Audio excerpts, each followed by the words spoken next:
Hello and welcome to Filmi Ladies. We are Pitu and Beth, and I'm very excited because I spent this entire past weekend just completely nerding out. I attended the first Marathi Film Festival in the United States. It was in San Jose at the California Theater, and it was just 2 days of being an absolute film nerd. My husband and I used to get there to the California Theater, which is this absolutely gorgeous, iconic old building. Mm. We used to get there at 8:30 in the morning, and we would start attending like master classes and interview sessions with movie stars and movie directors, and it would go on literally until like 5:30. So it was a 2 day very sort of like immersive experience surrounded by all sorts of Marathi film nerds. And I said to Beth, I have so many fun anecdotes to tell y'all that you don't even need to know the movies I'm talking about. There's just so many things I'm bursting to say. So Beth was like, okay, cool, let's do an episode then. So that's this episode. Also, it's this newly created organization called NAFA, which is North American Film Association, and it's by this person called Abhijit Golap, and he is a national award-winning producer of Marathi cinema. He won the national award for Deru, which is a very famous Marathi movie, and so this is kind of his endeavor, and so that's what that is. I feel like so I've seen one Marathi film. Which Maybe. one? Have I seen any others than Zombivli? That's the question. And I don't know. I don't think I have. Which is so when you wanted to do this episode, I was like, it's gonna be you talking. But I did want to, before you kind of leap in, I wanted to ask, I feel like as a person who primarily watches Hindi films, not only, but primarily, I feel like there are three regional cinemas in India that are held up as the good ones or like the Right. old ones, and it's Marathi, Bengali, and Malayalam. Right. And Bengali has kind of slipped from that, depending Mm-hmm. on whom you ask and like what time period, obviously. But so do you think that's partly why there is this Marathi Film Festival happening? And like, are there any other, I'm not aware of any other language specific Indian film festivals in North America. Could be some, I'm just not aware of any. I think it's a cultural thing where, I mean, I'm Maharashtrian myself, so I do know the culture I'm talking about, Mhm. where I come from. I think one thing that really separates Marathi people from the rest of India, and people can feel free to disagree, I don't really care, is we're kind of known as being trailblazers. Like the Mm. first person who made an Indian movie ever was Dada Saheb Phalke, who was Maharashtrian. The first Indian film, even though it was a silent movie, Raja Harishchandra, is considered a Marathi film because yes, it's Indian, but everybody associated with it, from the Mm. financiers to the producer, the writer, director, the cast and crew, every single person associated with it was Marathi, and it was in Maharashtra. And there's a reason why Bollywood is based in Mumbai, Mhm. which is the capital of Maharashtra. Marathi people have a tendency to be the first people to do something, and they invest in it, which is why we tend to create these infrastructures that other people then piggyback on. So, for example, if you look at Bollywood now, it's completely Punjabified, right? You cannot watch a Bollywood movie without balle balle going on in the background and stuff like that. But yet, Punjab doesn't really have like a major film industry. A lot of the institutes where people go to study, like FTII, that's in Pune. Mm. If you look at the NFDC, the National Film Development Corporation, that's in Maharashtra as well. A lot of the Mm. major studios are in Maharashtra, and Maharashtra is the biggest territory in all of India. What that means is, if a Hindi movie, or any movie for that matter, if it makes money in Maharashtra, it's already made a profit. It just needs to make Mm. money in Maharashtra. It does not need to make money in other territories. If it's a hit in Maharashtra, it's a hit elsewhere. Mm. So there's a massive market, and there's a lot of Marathi people in the US as well. And I can't really think of any other Indian community that would be like, hey, we're going to start our own film festival. I'm sure Oh, people will piggyback onto it. that's But interesting. Because like around here, the yeah. there's a there is not, for example, in my large university town, I don't believe a Marathi cultural association, but there is a Bengali and there is a Telugu. So probably But depends Chicago where. Yeah, has yeah. enormous Chicago, I'm sure, ones, is right? different. Yeah. So I think it just kind of depends on where you are, of course. But Yeah. that's interesting. I can't wait to hear the fights in the comments. I Well, I mean, it's a lot of that is not really arguable though. Like Yeah, people a lot can of that go is on fact. about it, but a lot of it is kind of like fact based. Like you can't really argue about where the infrastructure is or where the money is. Like no one's making money Hmm. in Bihar. No one's starting film institutes in Bihar either. Like when people want a job in film, they come to Mumbai. They don't go to Gurgaon or whatever, right? So he started this film festival. It was phenomenal. It was 2 days. He had really, really big names. One or two big names dropped out at the last minute, but he had like some of the master classes I attended. There was Dr. Jabbar Patel, who is one of my most favorite film directors ever.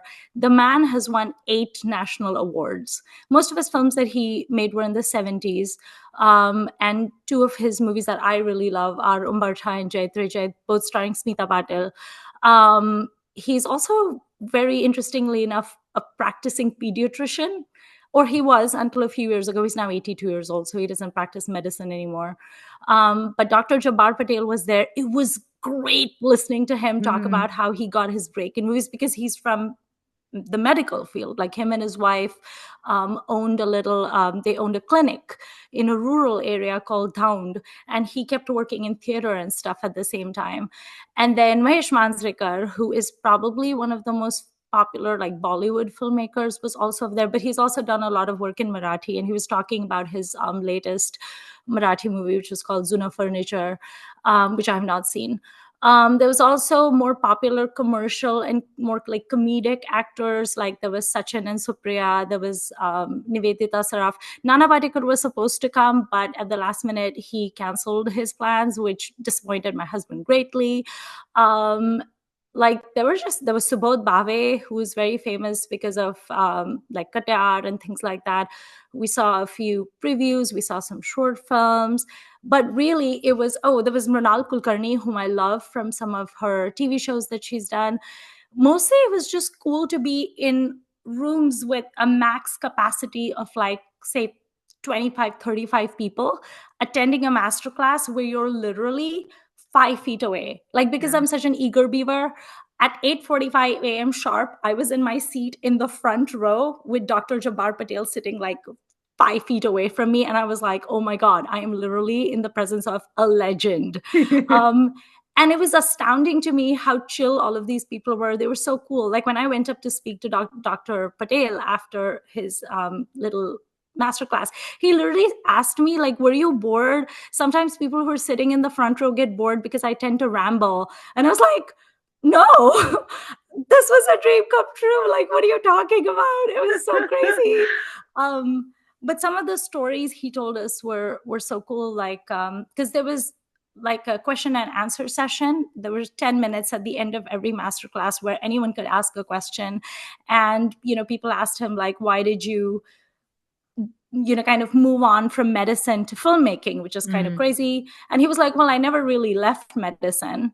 I continued to work until like literally until I think the 2000s, he was still practicing.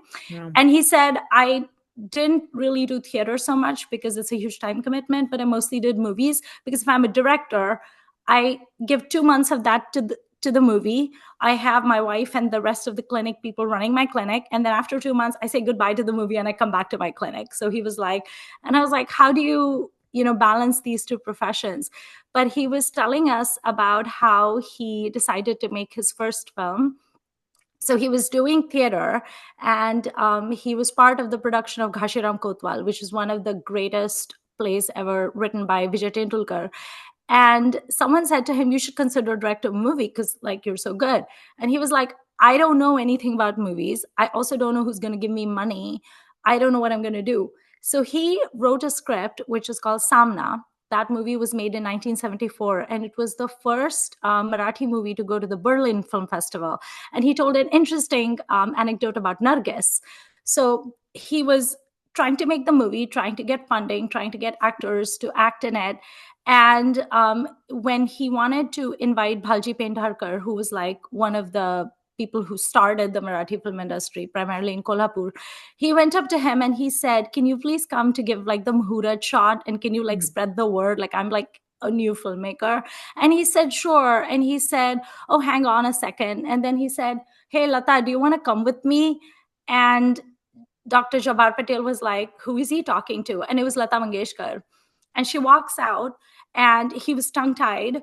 And then he was so courageous. And this is what he said: when you're 82 years old, you're scared of a lot of things. But when you're young, you have nothing to lose, so you say whatever is on your mind. And so he said to Lata Mangeshkar, who at that point was already like a giant, and he said, "Do you think you would like to come for my muhurat as well?" And she was like, "I guess, okay." And she came. And then at the muhurat, she was outside and she was sipping chai.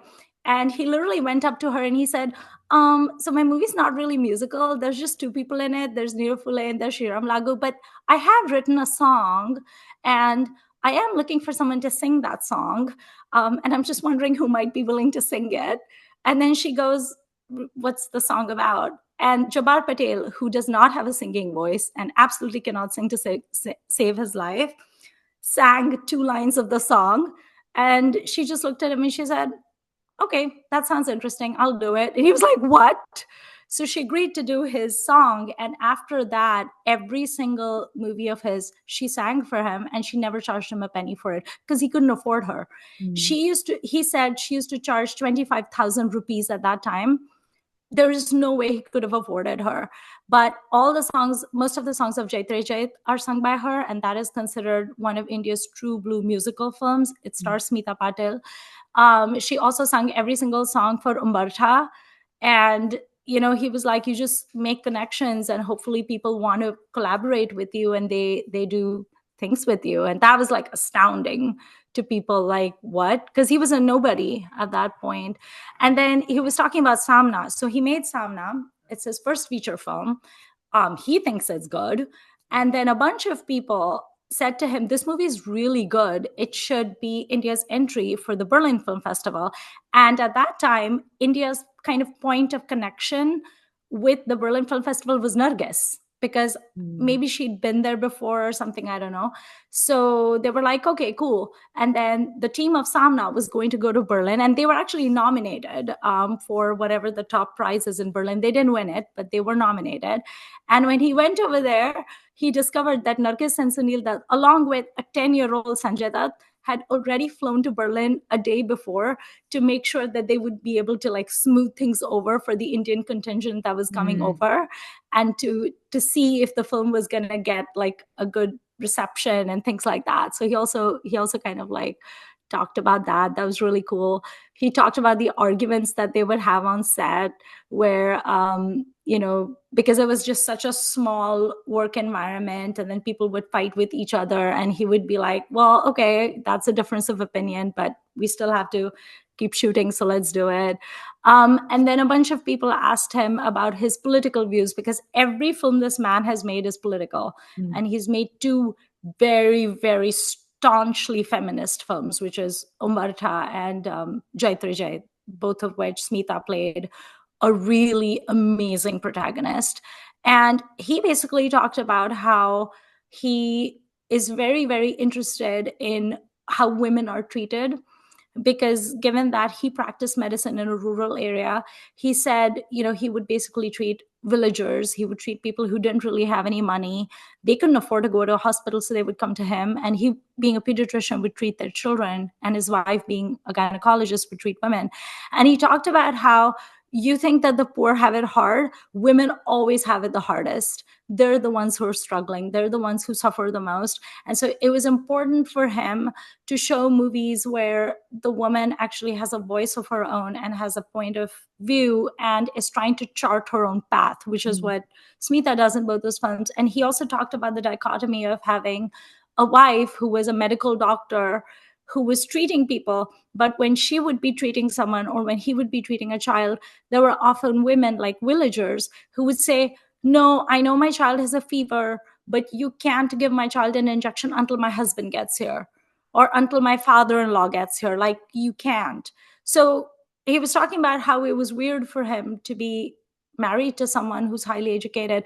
But then you look at the way that women's status is in society, and he was like, it's bullshit. Like, it's crazy. They're equally intelligent, they're equally accomplished, but no one will let them chart their own path. And so it was important for him to make films like that. I thought it was really interesting, the things that he was saying. And he was talking about how important it is not just to have male protagonists in films, not just have men doing all the things and women just reacting. So I thought that was really cool.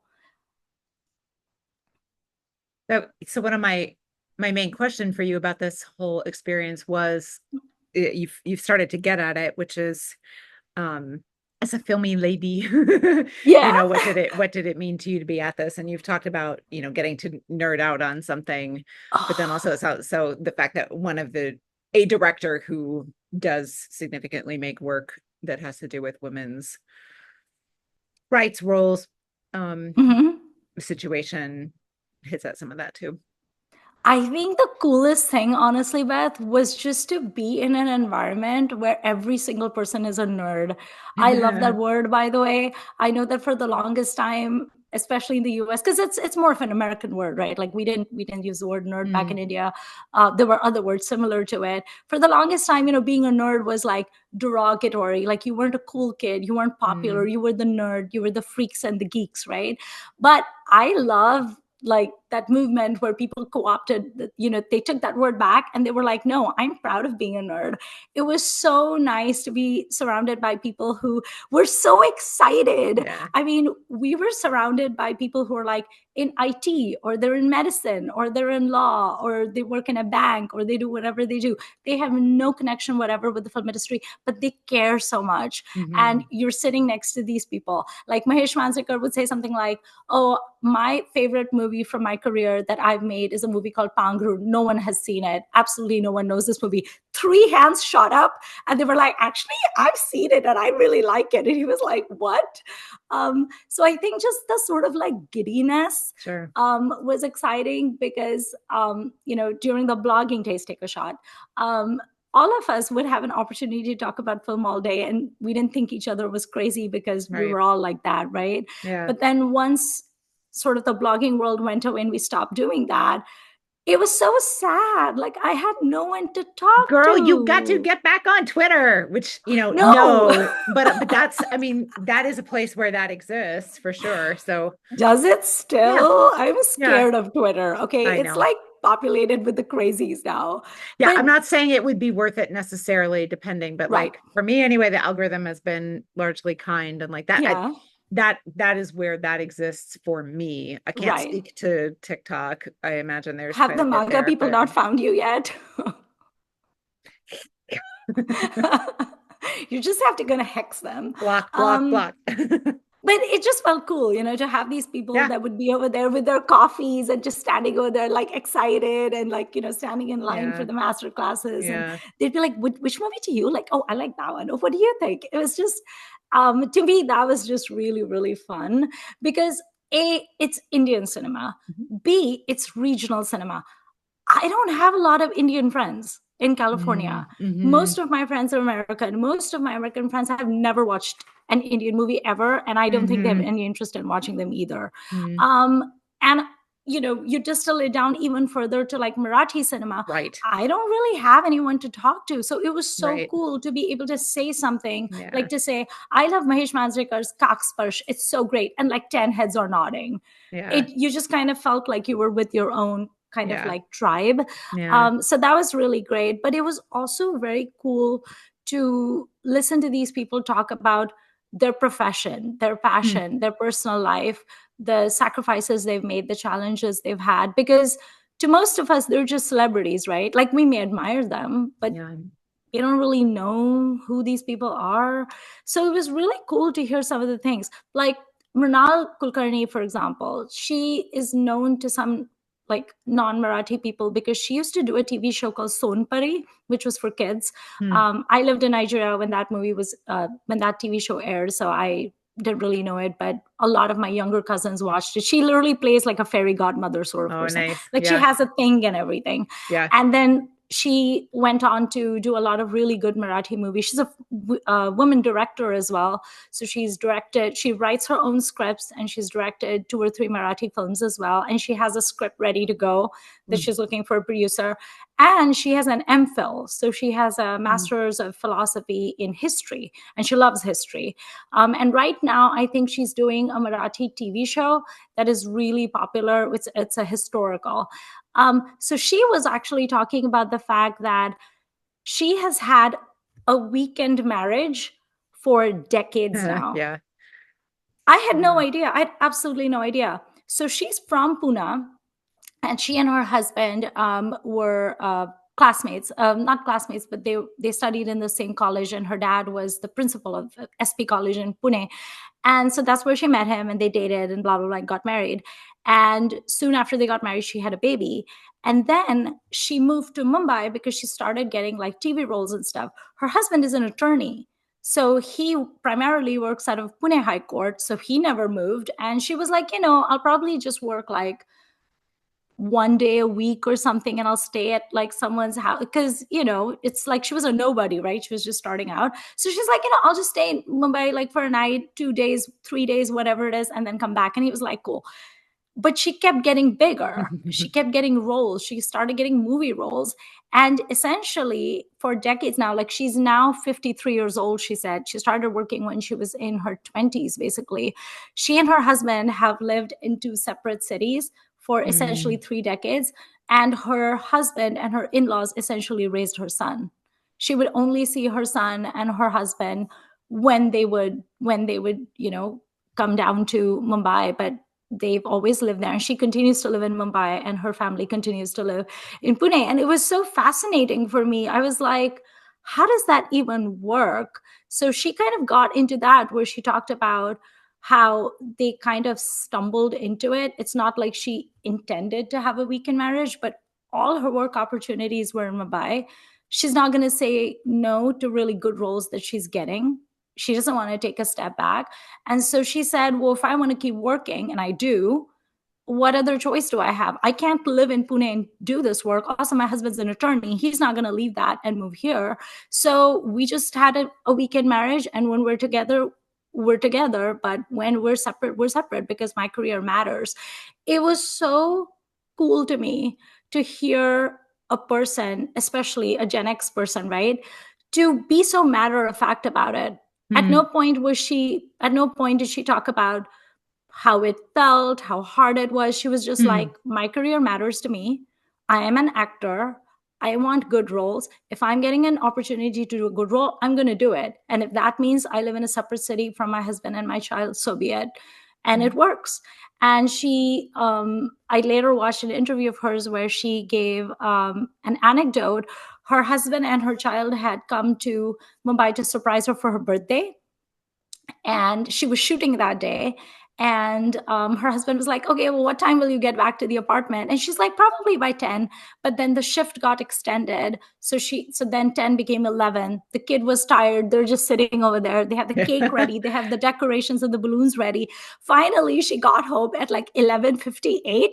Her husband opened the door. He gave her a knife and he said, cut the cake. It's 2 minutes to 12. Like, you have to cut the cake. So, it was very interesting, very cool, especially in this time, in this era, when women are vilified for putting their own desires and their career objectives and, their own personal desires, having to, always put your family or your kid or whatever above everything else. It was really cool to hear a woman just very nonchalantly be like, my career matters to me. If I'm getting opportunities, I'm going to do them. If that means I have a weekend marriage, that's fine. So be it. We're both adults and we can do it. It was just refreshing, and it was just kind of awesome and badass to hear. I loved it. It was great. Nice. Especially with this whole weekend being full of memes of, because, JD Vance has said the thing about the childless cat ladies that want to rule the world. I was like, I'm a childless cat lady. You're a childless cat lady. I think we're awesome. I don't think we're miserable. But it's really cool when someone seems to care as much about their place in the world instead of just these definitions of, I'm a wife, I'm a mom, I'm a daughter-in-law. that was really cool to hear. And then she was talking about her experiences being a director. And there was one really funny anecdote she told us. Because she loves history, and I think her dad was a historian as well as being a principal of a college, and she herself is a historian. Of course, the movie she directed was Rama Madhav. It's on the Peshwas. And she was talking about how she's shooting for it. There was just one scene left, and the actor had to come on a horse, and he has to come galloping in the middle of the night. It's the 1700s, so obviously there's no electricity, so there's fire torches everywhere, which makes shooting difficult. And she writes her own script. So she said, anytime you're writing a script and you're also going to be the director, please think about how difficult or easy it's going to be to shoot that. Because she said, writer me wrote that it's a dark night and a man comes galloping on a horse. The horse stops suddenly. He jumps off the horse. He takes a fire torch and he makes a proclamation. She said, director me was tired. It was 2 a.m. I was hungry. I was grumpy. It was the last scene left to shoot. And she said, I'm standing over there. And she said, some directors, when they say lights, camera, action, they just scream at you. And she said, I'm a very soft-spoken person, so I don't do that. I have a microphone anyway, so I just say lights, camera, action. So she said, action. The actor who was supposed to come on the horse wasn't coming. And she was like, well, maybe he didn't hear me. So she said it a little louder. She was like, okay, lights, camera, action. He still didn't come. She was like, what is going on? So she asked her assistant director to go and check, and the guy went and checked. And then they discovered that the problem was that the horse that they had hired, that the animal people had given them, was a lagnachi ghodi. Like, it was the horse that the groom sits on at the wedding, like in the barat. And so those horses don't gallop. They're not trained to like gallop. They do this on their little hoofsies. They just prance. So this horse kept prancing. So every time the actor would say, okay, we have to gallop, the horse would just do this. And it took them forever. And she said a lot of bribery was involved. And they finally managed to get the horse. Still didn't gallop, but they managed to get the horse to at least canter a little bit. And then he couldn't jump off the horse, but he walked off the horse, and then he made his proclamation. Very sedate. Very ladylike and sedate. So, I mean, the entire auditorium was just laughing. So she was saying, if you are a writer, please do think about what your director has to put up with. Pragmatics, yeah, just think about the practical matters too. Or maybe if you're going to hire a horse, make sure it's not like the prancing kind. So that was really funny. Never work with children and animals, right? Exactly. So that was really cool. Nice. What else? I was kind of shocked at how insanely hardworking these people are. I think it's because when you look at a lot of the Bollywood stars, especially the younger generation of Nepo babies, I feel like all they ever do is do photo shoots and like brand endorsements. I don't really see any hard work going into whatever the Shraddha Kapoors and the Janvi Kapoors and Arjun Kapoors are doing. But one really interesting masterclass we did was with Nivedita Saraf. And I had no idea that she has now been working. She's now 61 years old. So she has been doing theater, primarily theater, for 40 plus years. She started when she was in college. And she talked about how they do multiple shows of a natak, right? Like they'll have like 3 of that natak in the same day sometimes. And so she's from Mumbai. And so I understand Mumbai neighborhoods really well when she's explaining what's where. And she was giving examples of, there was a time when she was doing 2 really big nataks. And one was modern, set in the modern times. She plays a woman who is now widowed. And she's like maybe like 50 years old. And she's widowed. And she reunites with her college lover that her parents didn't allow her to marry because like he's from a different community, whatever. And he's now widowed. And so now they decide to like rekindle their romance. But also her daughter is also involved romantically with someone. So the mother suggests, let's all four of us live together. Oh, the daughter is divorced, sorry. So she says, let's all live together first without like actually getting married and see what. So the woman's character is like, she's very modern. She has a job. She says, let's all live together. Let's not get married. So she's a more progressive, more liberal, more modern urban woman. And she doesn't particularly care about like the scandal aspect of it. But at the same time, Nivedita Saraf was also acting in Vada Chirebandi, which is a play by Mahesh Manjrekar, and it's set in a tiny little village. And she plays an old woman in it who has never had a job, who has always just been in that big mansion, in that haveli, who has never interacted with anybody. Her job is just to be behind closed doors all the time. So she talked about how she would be doing a 9 a.m. show where she's playing a modern woman, and she's wearing like jeans and she's wearing like a t-shirt, and she has the shorter hair, and she's living in with her ex-college boyfriend and her daughter in the same apartment in Mumbai. And then at 3 p.m. she's playing a woman, and she said something very interesting, because I've never lived in a village in India, and certainly not in a different era. She was talking about how a lot of the older houses, they had really short door frames, and the women would always squat when they were sweeping or whatever, or when they were cooking, they were always squatting or sitting cross-legged on the floor. So they never really stood upright.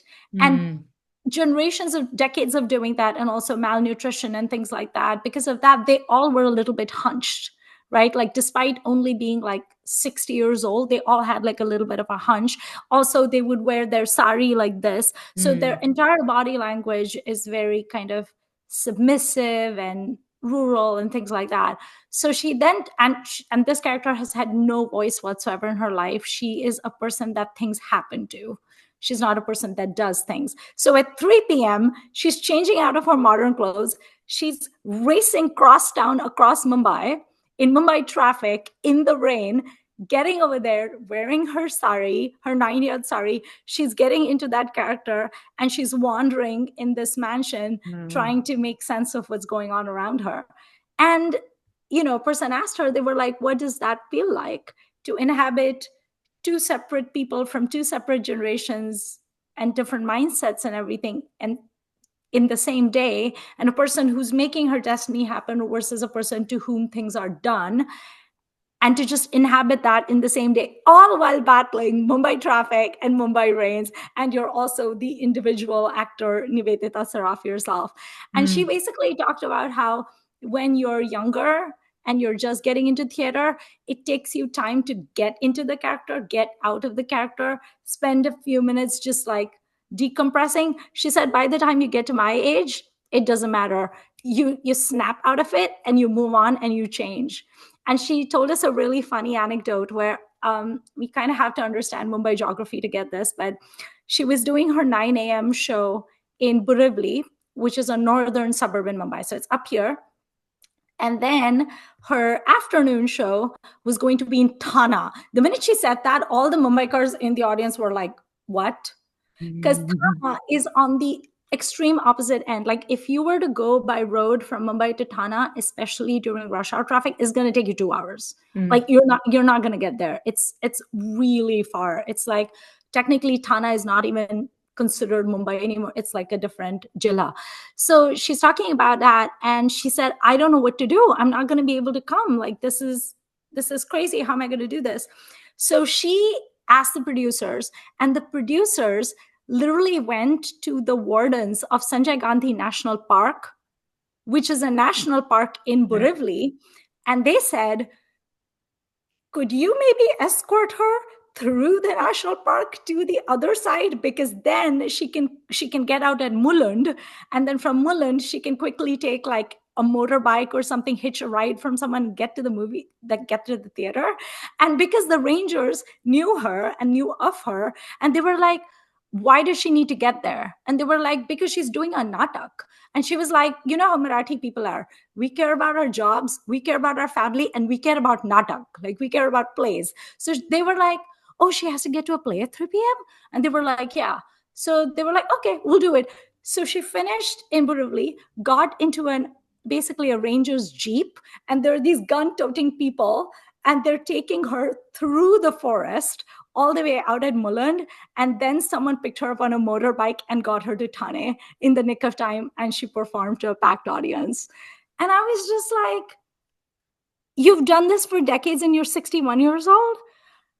It's like, I always liked this woman, and I always thought she was a brilliant actor, but I had no idea this is the sort of thing that these people do. It would never Yeah. occur to me. And there was a part of me that also was like, haven't you achieved enough? Like, why are you kind of putting yourself, but obviously I didn't say that. But I was like, why are you putting yourself through this? Because I would not do that. So I think I also came away with like a greater appreciation for how hard these people work and how much they care about their vocation in life. The fact that she's 61, she's achieved it all, she's a household name, she has a husband, she has a son. I think her son is a pastry chef in London. And the fact that she still cares about it to kind of do all this craziness, I thought that was really Mm. amazing. And then she was talking about how she's worked in all four mediums. She started out in radio doing radio plays. Mm. Then she did nataks. That's her main thing, plays. She's also done TV shows, and she's also done movies. And she was talking about how she likes each medium for what it is. But the one medium that she will always love is plays. And when someone asked her why theater is her like favorite, she said that the adrenaline that you get from theater, you're not going to get it anywhere else. Because she said, if I do a movie and you like my performance, maybe you're applauding me or you're crying or you're just like, oh my God, this was the best, but I have absolutely no Yeah. idea. But she Yeah. said, when I'm on the stage and I deliver my line perfectly, I feel that hush in the theater, I know I did it. Yeah. And just the way her face lit up, Beth, Aw. I was just Yeah. like, it was just so amazing to listen to her talk about how the audience's love makes her so happy. And she said, even the fact that I'm here, it's 10 a.m. and I'm in San Jose, I'm not in my own city, and it's a packed auditorium and everybody wants to hear about. She said, I'm so happy to be here and tell you these things, ask me questions. Yeah. It was just really adorable. Nice. Yeah. Nice.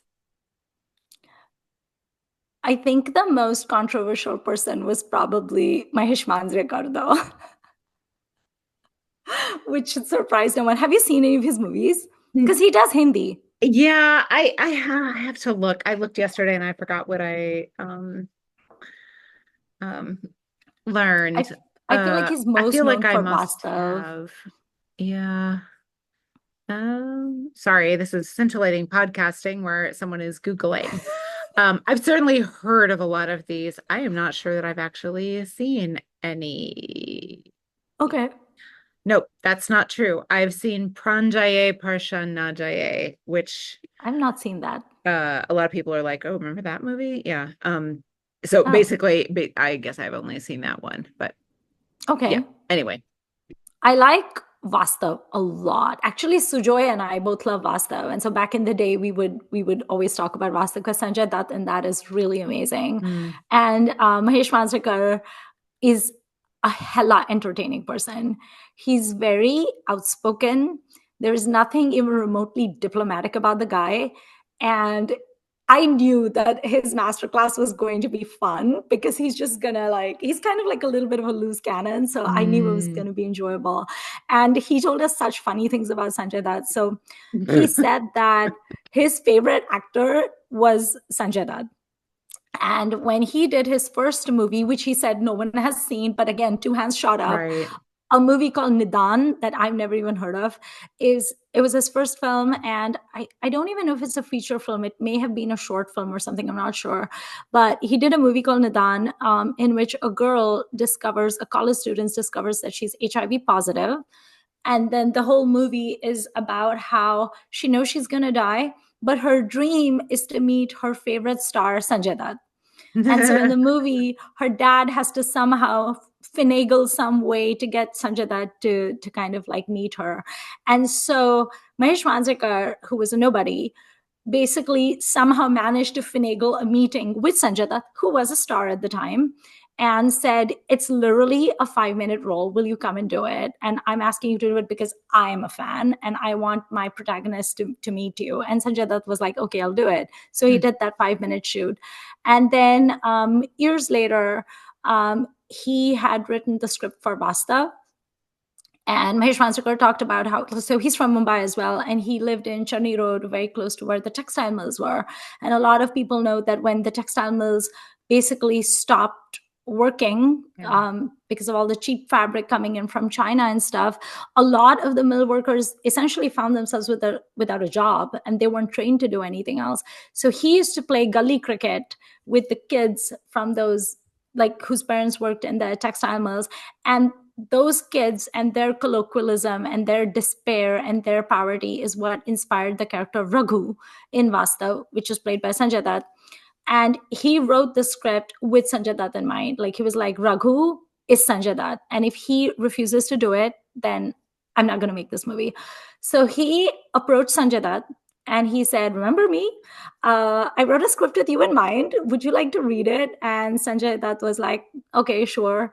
He read the story. He just was like, yes, I'm in it. I want to do this film. This sounds great. This is a great. I mean, a lot of people, including me, actually think that Sanjay Dutt's best performance is Vastav. Like, there is no better acting from Sanjay Dutt than in that. And because Mahesh Manjrekar is such a Sanjay Dutt fan, I thought he was going to say really kind of like sassy things about him. He didn't. It was hilarious. So he said, this is how Sanjay Dutt is. He doesn't prepare for anything. He doesn't read the script. He doesn't know his dialogues. He doesn't really practice anything. He shows up on set and he just looks at the director and he goes, I'm here. What do you want me to do? And then the director tells him what to do. And he said, this guy is in every meaning of the term a director's actor. If you're a good director and you can explain to Sanjay Dutt exactly what the scene is and what he needs to do and how he needs to say the things and use his body and stuff like that, then Sanjay Dutt is going to deliver it out of the park because he's talented. But if you're not a good director or you're not a good communicator and you don't know how to tell him, he's just going to stand there and he's going to give a shit performance. And I was just like, did he just say that? Like, he didn't say shit performance, but he said something similar in Marathi. So he said, thankfully for me, I knew that this is how he is.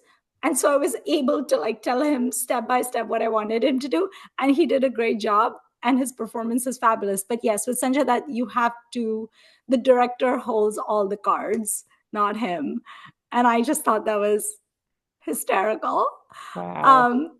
And then during the question and answer session, people were like, since you work in Bollywood as well as you make Marathi movies, what would you say about this recent kind of trend of South films dominating, right? Like this RRR and, Animal was made by Banga, who is also a South director, and then KGF and all of that.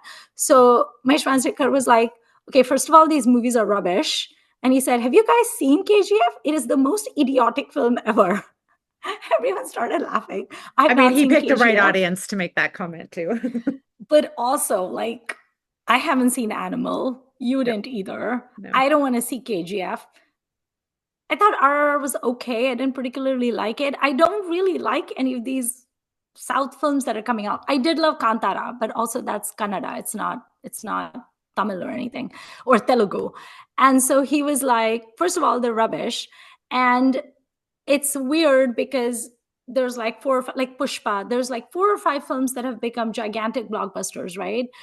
But a lot of their other films flop. So he was like, if you look at the South Indian industry, 95% of their films are flopping, and there's 5 movies that managed to make it big.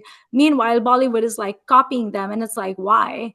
Also, if people can just watch a South Indian film and it's dubbed in Hindi, why do you also want to make a Hindi remake? Let people just watch the. So he was like, I don't understand this sort of almost copying or aping thing that Bollywood is doing right now. They should just do what they do best instead of just, copying these films or whatever. And I mean, that sounded kind of sensible to me. Because if I wanted to watch a movie like Pushpa or RRR or whatever, I would just watch those. But sure. I don't want to. So I don't see the point in watching like a Hindi version of it. You know what I mean? Yeah. So that kind of made sense to me. And then was there anything interesting? He talked a lot about cricket for some reason, which I was like, okay, I don't really know. Well, I guess he was a kind of a wannabe cricketer at one point, but that was a little off topic. And then, there was something fun that happened. So Sachin Pilgaonkar was talking about Ashi Banwa Banwi, which is like a cult comedy film that completed 36 years today. And they had almost all the cast of that movie, and they were all talking about it. And I did not know this, but Sachin Pilgaonkar considers his kind of guru in the film industry to be Rishikesh Mukherjee. Why exactly, I'm not sure. Maybe because as a child star, maybe he worked in Rishi Das films or something. I don't really know, because Sachin has been working since he was like 8 or 9 years old. He was in Brahmachari as well. He's one of the kids in the Jeep. He's in Sholay. He's in all these like crazy iconic films. So Rishikesh Mukherjee was his favorite director, and also like he had a very strong personal bond with him.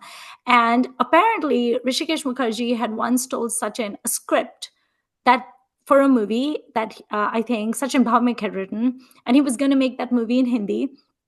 And the movie was called Biwi Aur Makan. And the story was that there's two bachelors, they're friends, and they need to rent an apartment, but no one will rent them an apartment because they're bachelors. So they pretend to be married to their two other male friends. And so then there are two couples who are renting the apartment, and then it's like a comedy of errors. And so it's called Biwi Aur Makan, wife and home. And when Sachin Pilgaonkar heard the story, he said, Rishi, that sounds amazing. Like, that sounds like such a funny story, and only you can make it. It's going to be great. So Rishikesh Mukherjee made the movie. It stars your favorite Biswajit, by the way. But Rishikesh Mukherjee invited Sachin to the premiere. He went. It was at Roxy Cinema in Mumbai. And he watched the movie and no one laughed. And like, it's supposed to be a comedy, but nobody laughed. And at the end of the movie, Rishikesh Mukherjee asked Sachin, he was like, okay, so what did you think? Did you like the movie? And Sachin was like, oh my God, what do I say to this guy? Like, he is my senior. He's my guru. He's also my friend. I can't tell him the movie sucked. But then he said, I think the script was a lot better than what we saw, which was the most diplomatic way he could phrase it. And the movie was an absolute and utter disaster at the box office, which makes sense because I like Rishikesh Mukherjee's and movies, and I've never heard of this film, right? So I was like, okay, what is this movie? And so I Googled it, and that's how I discovered Biswajit was in it. And then a few years later, when Sachin himself wanted to direct a movie, he still remembered that script because he thought that script was so funny. So he called up Rishikesh Mukherjee and he said, I have a favor to ask you. Can I come to your office? And Rishida was like, yes, absolutely. So Sachin shows up and he said, okay, do you remember that script you once narrated to me? And you said you were going to make a movie and you made Biwi Aur Makan. And Rishikesh Mukherjee was like, yeah, that movie flopped very badly. And Sachin was like, yeah, so I kind of want to remake that movie. I want to remake that script and I want to make a Marathi movie. And I've already thought of the star cast, but I mean, it's your script. So do you think I could use that script? And Rishikesh Mukherjee goes, do not do it. It's terrible. My movie flopped. I don't want you to go through what I went through. Don't do it. And Sachin was like, okay, but I think I can do it. Can I please do it? And Rishikesh Mukherjee was like, fine, take the script. So Sachin then went to Vasant Sabnis, who's a very famous Marathi scriptwriter. He's written a lot of really famous movie scripts. And he went to Vasant Sabnis and he said, we need to change this Hindi script to a Marathi script, change a lot of the things in it, the characters and stuff, and make it funny and make it good. And because the script itself is good, but we need to fix some of the issues. So Vasant Sabnis says, okay, they fix it. They go on to cast their dream cast. They made the movie. The movie ran houseful for, like, it was a ginormous blockbuster. And that movie is actually like a cult classic, to the point that when my cousin was pregnant during COVID and she was having, like, we did a Zoom baby shower because COVID, our theme was actually this movie. And I made her like a Shutterfly photo book. And it was basically peppered with Ashi Banwa Banwi quotes and pictures from it and everything, because that's the place this movie has for Marathi movie lovers, like especially those who love screwball comedies. So the movie became a ginormous hit. Sachin called up Rishikesh Mukherjee and he said, I would love to show you the movie I've made. Will you come? And Rishikesh Mukherjee at that point was a lot like older, and he had gout. And he came with him to Plaza Theatre in Mumbai. And they wanted to go up to the upper balcony, and there was no elevator. And poor Rishikesh Mukherjee had to go up the stairs, but they finally made it up there. They watched the movie together, and the crowds were having so much fun, and they were laughing, and they're having a great time. And Sachin is nervous, right? Because on Yeah. the one hand, he's proud of what he's done, but he also wants his guru to be proud of what he's done. But he also knows that that movie was a flop when his guru made it. So he's just on the edge of his seat, and he's sneaking glances to make sure that Rishikesh Mukherjee is liking what he's done. And at the end of the movie, they get up. Sachin escorts him downstairs. He's gonna hail a taxi or a car or something to send him home. And then Rishikesh Mukherjee just turned to him and he said, "You did a wonderful job, and you did 10 times what I could have, and this movie is Aw. wonderful." And Aw. it was so sweet. Like the whole theater was clapping, and Sachin was like, I love the fact that 36 years later, I'm still talking about this movie, and I love that everyone loves it. But really, it was Aw. sweet for my guru to have told me how Yeah. much he loved it. So it was so Yeah. like heartwarming and sweet and Aw. like adore. I had no idea. I don't think anyone knew about this. I've certainly never heard of this movie, Bibi or Makan. But that I was mean, really it's funny. I'm looking on Wiki. It's actually named right away in the Wiki entry for your film. So, but you know the film Yeah. well, so you haven't been to the Wiki entry. Yeah. I mean, I did Google like the star cast though, Yeah, and the yeah. only name I recognized was Biswajit, and I didn't know who the Mm, other people. I mean, there's Mahmood also in it, I mm, think. Um, but yeah, so that was funny. And then Sachin was talking about how they didn't have enough money while they were making this film because it was one of his first directorial ventures, and they needed money to hire a choreographer. And then on the night before, so they managed to get a choreographer, but like they couldn't really afford him and stuff. And then the previous night, the choreographer called, the sets and everything had been set up, and the choreographer called and he said, "Sorry, I'm stuck." He was shooting somewhere in the south, like in Uti or something. And he said, "I'm stuck there. And so I'm not going to be able to make it tomorrow." And Sachin was like, "Oh my God, we've set up a set. Everyone's going to be there. We can't afford not to shoot. What do we do?" And then he went to his producer, and his producer was very like tight-fisted, and he mm. was like, "Well, why don't you choreograph it? I'm not going to hire a different choreographer." And Sachin was like, "What?"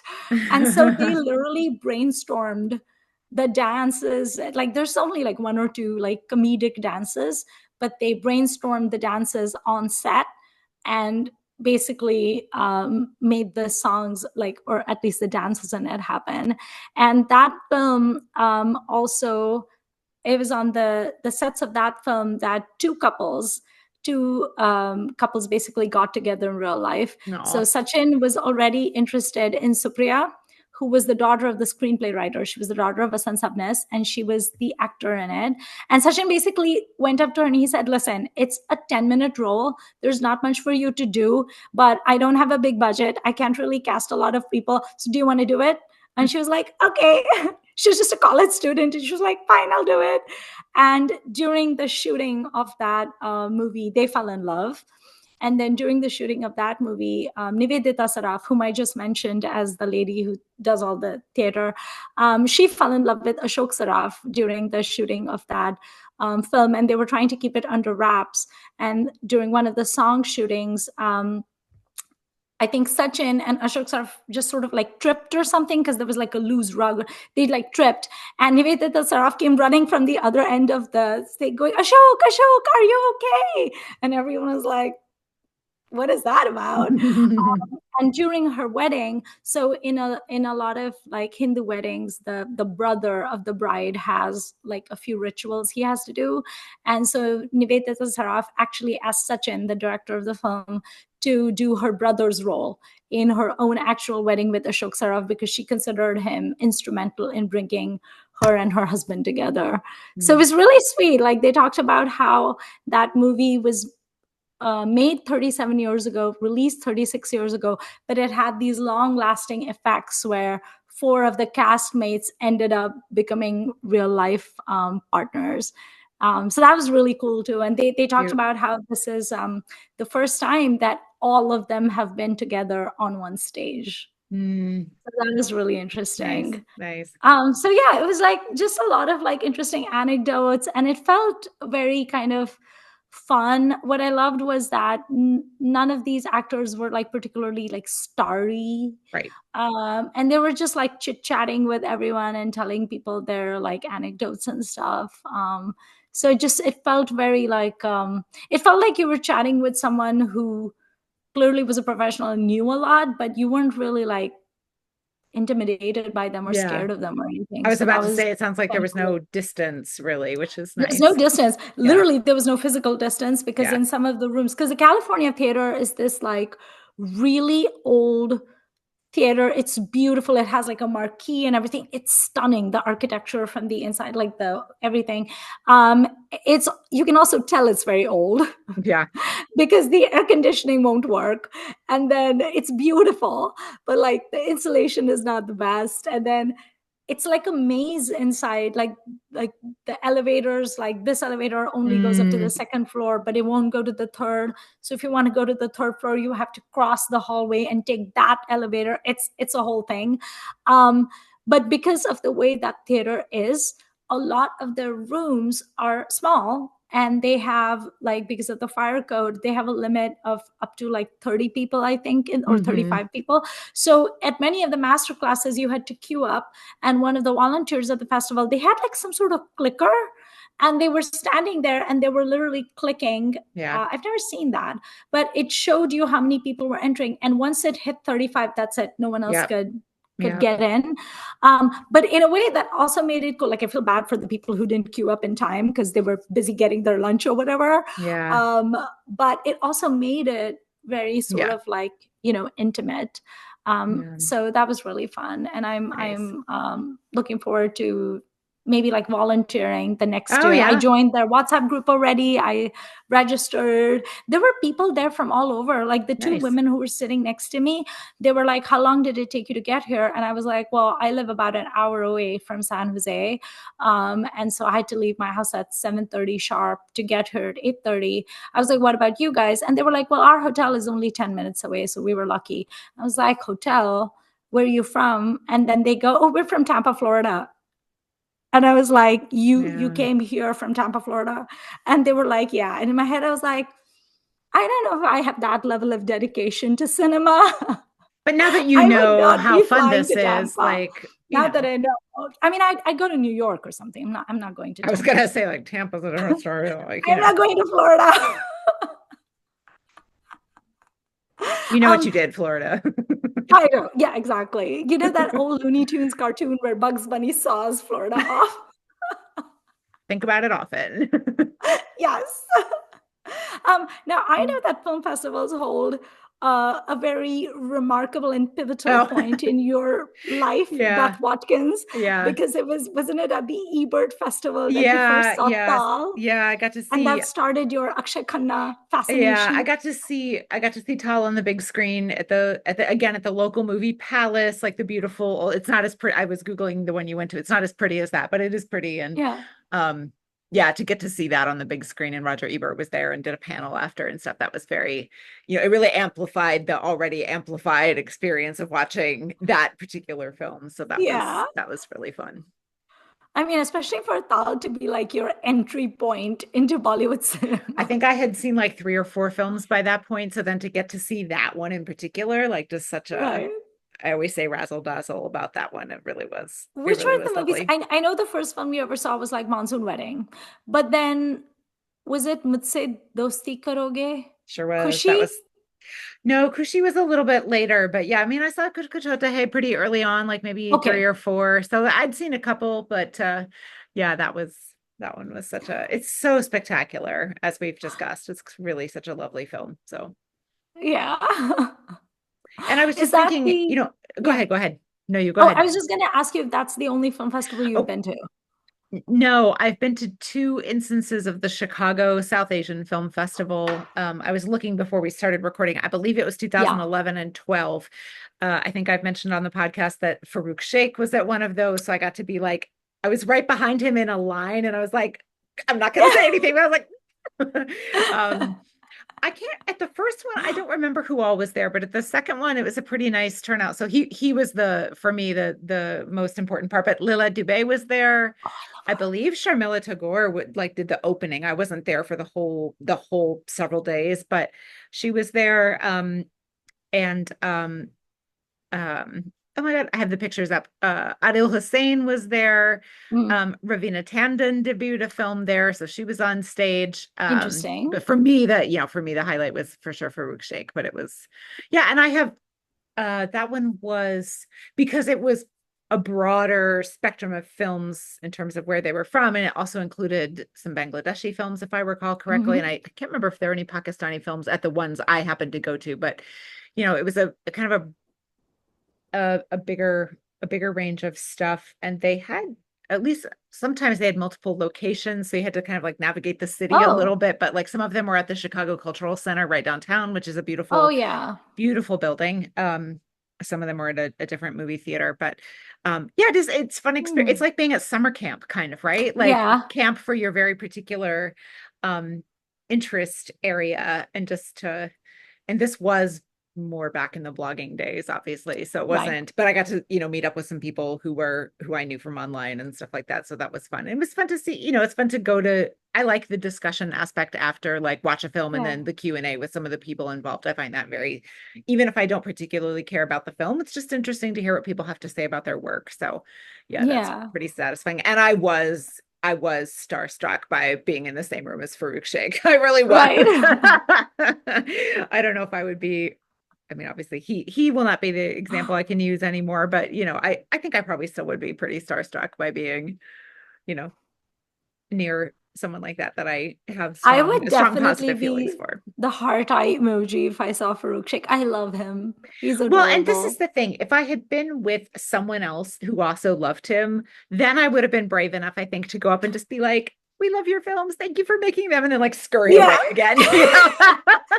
That's all I need to say, right? Like I got I that should out. have been with you. I know. Yeah, were you in Chicago then still? You Oh were, yeah, right? for sure. I left Chicago in like I want to say 2016, so I was still Okay. there. Yeah. I don't know if I went for that It or may have I been don't hard to get off I don't work and stuff too, right? Like it was yeah. several days long and whatever. So yeah, so those Yeah. were those were certainly fun. And then I did go to the IIFAs in Toronto. I think that was also 2011, somewhere in there. That's a much bigger range of crowds, right? Like they held the thing in the Sky Dome and stuff. So it's, a much bigger, but I did go to a workshop with, if I remember right, Vishal Bhardwaj, Gulzar, and Wow. Sankar Loy, and they wrote a That's song amazing. on the spot, if I recall correctly. Wow. But I was thinking about when you were talking about the audience, and I was like, the audience, that was a more limited audience one, but there were still, I think, at least 100 people in the audience. And there were, of Right. course, a lot of film bros. And some of them are like, this isn't really a question, more of a comment than a question or whatever. And you're like, do you see the people on this stage? Sit your butt down and shut up. Like think way harder before you open your mouth. But Like what even sort of things even were they then, saying? even then, the internet had enabled way too much wackadoodle from the commoner, like myself included, but like I did not say anything in that setting. So Right. Like were they saying rude things? What were they no, saying? I just remembered that I think that they were just being kind of pretentious and uppity and Mm. stuff. And, but also obviously this is not related to festivals, but the, when you bring, so you have a lot of the people there are clearly from India. Then you had a lot Right. of Indian Canadians, Right. right? And those two cultures are different, Right. related but different. And then you have like a couple other randos like me. And then this whole thing is going on in a downtown Toronto hotel. So then you've got all those people, like the staff and the Right. other guests who are like, what's going on? Right. Because there's like, you know, people with phones taking pictures. Like Madhavan was there, for example, like people were taking his picture. This was right after Banwa Jabbar came out, and Ranveer Singh was there, and he had just had that one film, but obviously he was so beloved right away, and like people were going ape for him. So a lot of other people were like, what's happening? And they would come up. I'm sure they approached a lot of people to ask what was going on, but because I am a white person, they were like, everyone else I see here is like Indian and wearing saris. Who are you? Like, can you tell me what's going on? Can you translate this for me? So that was kind of an overblown film festival feel, maybe. Obviously it's an award show, so it's not the same thing, but that workshop experience was interesting. It was cool to be in a room with, like you're saying, like with these absolute experts and getting to hear them talk about what they do. And I would suspect one of the differences for that one, obviously that's an award show, the vibe is different, and also you don't have as much of that closeness because people are there to be awarded, not so much to talk about what they do. And these are like a bigger level of star. Right. Which is not to take away anything from the people at the Marathi Festival, but these are like, was there too, I think, right? I do not remember. I don't think so, but I don't remember. Okay.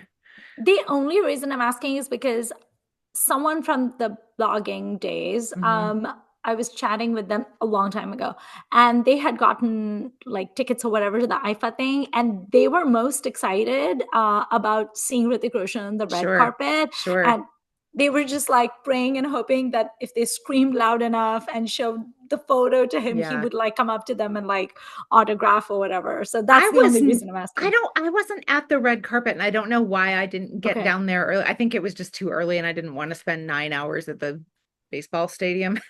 One of the best parts of that weekend was that right after that, the Toronto International Film Festival was honoring Raj Kapoor. So Rishi and Neetu were there. I believe Randir was there. So we saw them walk like the TIFF orange carpet, like outside the theater where a lot of that happens. And we were pretty close to the front of the smash of people. So I have some kind of crappy cell phone pictures though of like Neetu Singh being like right there. It was fun. But I mean, they didn't really like talk or anything to the bigger public, and I wasn't inside those events. But that would have been much more fun to get into. Honestly, in retrospect, I wish I'd tried harder to get myself into that. And like at that time, I believe I had been writing for the Wall Street Journal by that point. Like I should have like worked that a little bit and gotten myself in. But anyway, so I totally get the it's great fun to nerd out in a positive environment. I mean, we've all seen the bad side of nerd culture too, of any kind, but this sounds, I'm really glad you had such a positive experience, and to have it so in your backyard basically is pretty I didn't have to fly 8 hours for it. Right.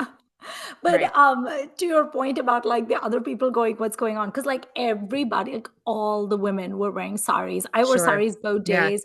My husband was wearing a kurta. Everyone was like dressed up. It was great. And but it was in downtown San Jose. So it's like, when they didn't have they had coffee and tea for sale at the little concession stand. They didn't really have food or anything.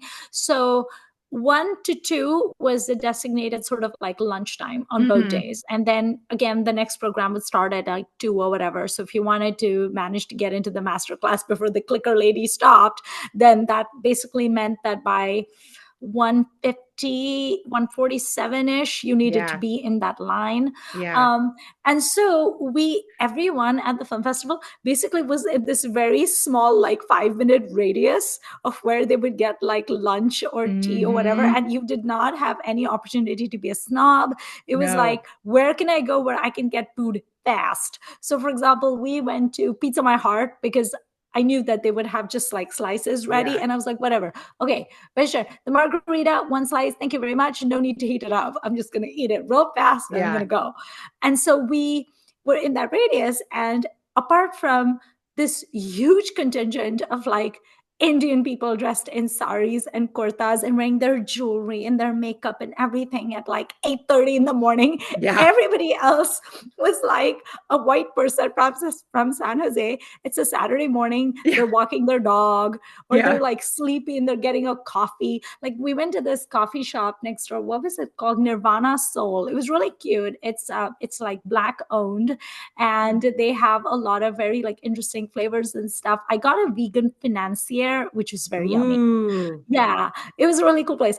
But you could tell that the barista was kind of like, what That's is not our going usual on? crowd. What's going Yeah, on? like why are there like 15 women in saris standing in line, Yeah. and everybody wants tea and everybody looks antsy?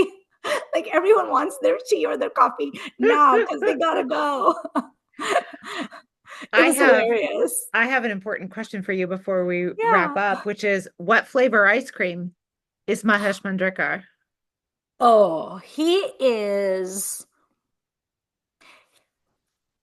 kind of spicy, I was going to say, but sounds like he has a bit of yeah, a something with a kick. he has an edge. He is some sort of like a chocolate ice cream that has some of that paprika in it, like the chile. Ooh.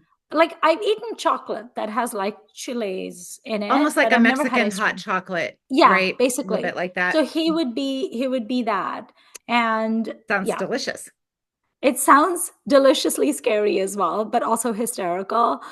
So he would be that. I was Um, re-listening the other day to our episode where we talk about Disco Dancer, and we actually talked about what flavor ice cream would Disco Dancer be, what did we because say? in that movie, there's that whole thing about like when he becomes popular, there's going to be Jimmy t-shirts and they named Jimmy ice cream. So we actually talked about what flavor he was going to be. Nice. I believe it was also a sort of pop roxy situation, which means I need to be a lot more creative in my ice cream flavors because apparently I'm returning to that well. You need to research ice cream I know. flavors. Oh You gosh, need what to a like hardship. go there. Mhm. It's so difficult. Oh no, what will I The do? things you have to do for this podcast, I Beth. know. So sad. All right. Um, If you could create your own dream film festival, and we're not going to worry about okay. pragmatics about where is it and stuff like that, but like, what is the theme of your dream film festival? I am so predictable. This will shock no one. My theme festival is the Shah Rukh theme festival. Ah, It is just Shah Rukh movies all day long, and we will have extremely intellectual and cerebral discussions, such as vote for the most sexiest Shah Rukh Khan song ever, vote for the most hottest Shah Rukh expression in this. There's an Instagram account I call it, follow. It's called 1000 Faces of SRK, and all it is just clips of SRK from like a song or a scene, and at the bottom it tells you what emotion or face it is. They're like audacity, or they'll be like envy, or they'll be nice, like rage. nice, nice, nice. So we'll do kind of like a 1000 faces of Mm-hmm. SRK discussion, Mm-hmm. where, of course, my number one vote for a Shah Rukh Khan outfit will go to the black patiala shalwar kameez from Kabhi Khushi Kabhi Gum, from that song, Bannu Ki Saheli. So, yes, it will be a very intellectual, cerebral festival. You are, of course, invited. You can be Thank the you. I would love to co-convener. be there. I have Yes. to say, I feel like some of the attendees at that festival will be very annoying. At the Shah Rukh Festival? Oh, yeah. You might need now. See, I have because of my job, which is if you're watching YouTube, museum. Your job is I've been the museum. person with the clicker. I have access to many of those clickers. So I can take attendance and be like, nope, you're not getting in. You can usher people in and out. You can yell at them. That would be fun. I will wear my angry t-shirt. Look at my t-shirt today. It's such a great t-shirt. With her That will snarling be Def my leopard. expression.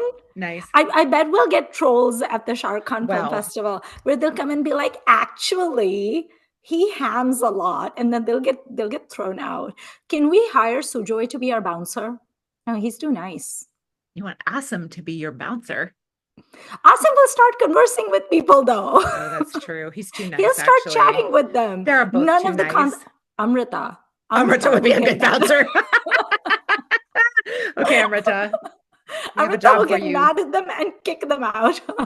Do not mess with Sujoy and her. Asim are too chatty and like amiable. That's no use to us. We need Amrita. She'll like whip people into It's shape. true. It's true.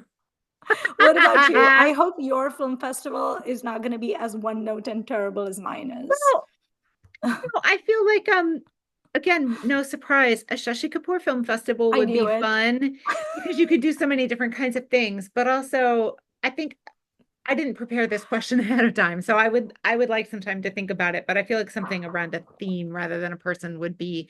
Now, I'm not Hmm. saying it would be easy to market or get people to it, but we're not dealing with Yeah. logistics and things like No, will it earn its money back? Don't care.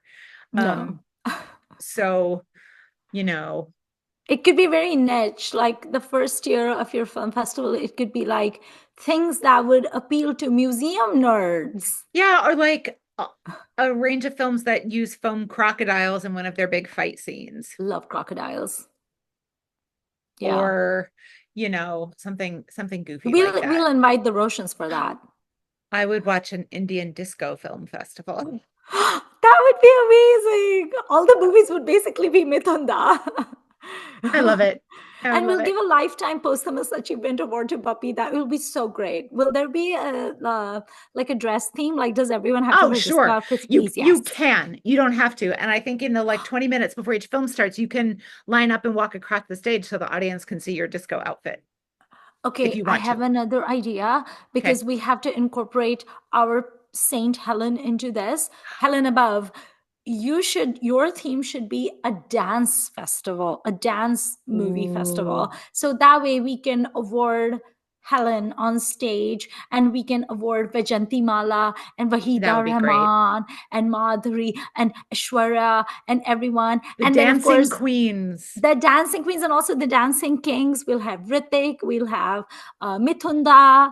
That'd be Mithunda fun. will do some of his hip thrusts for us. Yes. Govinda will be Yes. there. I think this. Oh, I what a think fun film this. festival. This festival will make a very tidy sum for I mean, us.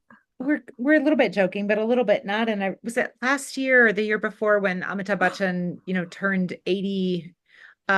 They were Oh, putting some of his films back in the theater. oh yeah, And like I would have loved to go to that. Just the chance to get to see some of these things on the big screen. Like I've seen yeah, Diwar on the big screen in my museum, which is not the most huge. I mean, it's a 200 seat auditorium, so it's not tiny, but it's not, you know, right. and to get to see, there is something about that. Most of these are still made to be at least somewhat seen by a chunk of their audience, right? Seen that way. And like there is, I love to go to the theater. So I would honestly, Yeah. anything is a good chance. So please do a I film mean, festival. I will come to it. yeah, well, a lot of movie chains in the US right now are doing this thing. Like, I got this email from Cinemark talking about like a retro summer, and they're going to Yeah. show a lot of like Terminator, which Yeah. I will go for, Yep. and Ghostbusters, which also I Yeah. want to go for. I was like, Cinemark just wants to take all my money and all my time. Those are always fun. I never remember to look for them, and I don't. And then after the fact, I'm like, oh, I would have loved to have seen Indiana Jones on the big screen again or whatever. But I mean, some of um those movies are made for the big screen, and they're totally. doing Harry Potter now. So, Oh like, yeah. I got an email saying that August 25th onwards for 7 days, like every single day, they're doing each of the Harry Potter movies. Nice. And I said to my friend, I was like, I want to go, but there's no way in hell I'm going to go for 7 days in a row. So I have decided I have to pick my two favorite Yeah. of the seven films and go for that one. Nice. And I'm thinking I'm going to dress up like Dolores Umbridge. Nice. So I'm gonna wear all pink and maybe carry like a kitten, like a toy kitten or Oh, I was something. like a Because real kitty? people are gonna be dressed Of up course. Of course. at Harry Potter. Like there's gonna be those people. So yeah, I'm very excited about that. Okay. Are there any film festivals that you are planning to go to or anything? Like, because they do diff every No. year, right? Yeah. Yeah. I mean, this sounds like honestly like a good retirement project. Just still at least 10 years away from me, I'm sure, but like that would be something fun to really plan for and do at some point, I think. Yeah. I'm not really like a film festival person, to be honest. Like when Yeah. I lived in New York, I used to go for the New York South Asian Film Festival, whatever Hmm. it's called, and used to go and watch short films there. And honestly, a vast majority of the short films used to be really bad. Hmm. Like a lot of them were just kind of like terrible. But I still remember this one short film I saw, and it was amazing. I don't remember the name anymore, but you discovered 10 minutes into it that it was about honor killings. Yeah, it was really good. It's the only one that really like stuck with me, but every other film was kind of like And then I was like, I don't know if I'm a film festival person, because if you're just going to show me like short films and stuff, and many of them are just kind of like, then I don't know if I want to go. But this was exciting and fun, and I had all these anecdotes I wanted to tell you. And I think the one kind of takeaway I got from it is, I think sometimes we have such a parasocial relationship with celebrities that we either put them on a pedestal and we think that they can do absolutely no wrong, or we think that they're just absolutely awful and we just criticize them all day long, and we just kind of forget that these people are human beings. And one of the sentences you said really uh, stuck with me, where you said that even if they're, the movie or whatever wasn't that great, you enjoyed listening to the discussion on it, because at the end of the day, someone still worked on it, and they're still proud of it, and they still spent a chunk of time and money and effort into doing it, right? So I think that did give me like an added perspective, that I think sometimes as consumers and viewers of cinema, I think we forget that these are like real life people that are choosing to have weekend marriages, or that are doing 3 shows of a play in a row. And it's so easy for us to be like, well, that movie kind of sucked, or I didn't like that play, or whatever. And we're so kind of nonchalant about it. But to them, it's an insane amount of effort that they put in. So I think I also kind of like got a newfound respect and appreciation. Having said that, if I think a movie's terrible, I'm still going to say it's terrible. Sure. But yeah.